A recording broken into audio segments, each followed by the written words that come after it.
Hello friend, हमारे YouTube channel the electrician में आप सभी का स्वागत है। हमारा आज का वीडियो का टॉपिक है वोल्टेज और करंट में क्या अंतर है। सबसे पहले हम बात करेंगे वोल्टेज क्या है। तो किसी वायर में इलेक्ट्रॉन किस गति से बह रहा है, अर्थात इलेक्ट्रॉन पर कितना ज़्यादा धक्का या फोर्स लग रहा है, उसको हम वोल्टेज कहते हैं। जैसे कि आप देखते हो कभी कभी हमारे घर में जो लाइट होती है वो कभी कम प्रकाशित होती है और कभी अधिक प्रकाशित होती है। तो हमारा वोल्टेज पे निर्भर करता है। वोल्टेज हमारा स्लो है तो लाइट हमारी कम प्रकाशित होगी, वोल्टेज अधिक है तो लाइट हमारी पूर्णतः प्रकाशित होगी। अब हम बात करेंगे कि हमारा करंट किसे कहते हैं।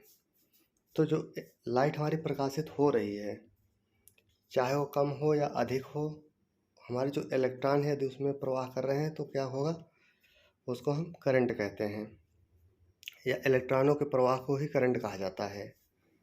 अब हम और अच्छी तरह से समझने का प्रयास करते हैं।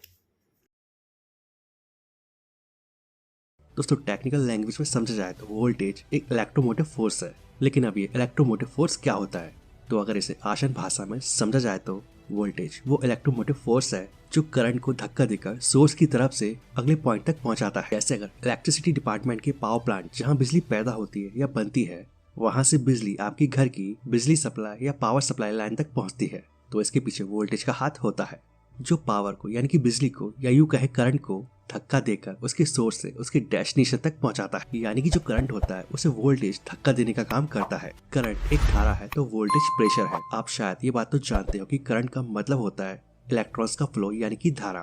तो करंट को अगर हम धारा मानते हैं तो वोल्टेज उसका प्रेशर है, यानी वोल्टेज उस प्रेशर को दर्शाता है जो करंट को एक छोर से दूसरे छोर तक ले जाता है। करंट को I से दर्शाया जाता है और जबकि वोल्टेज को V से। इसके अलावा वोल्टेज के बिना करंट फ्लो नहीं हो सकता है, जबकि वोल्टेज बिना करंट के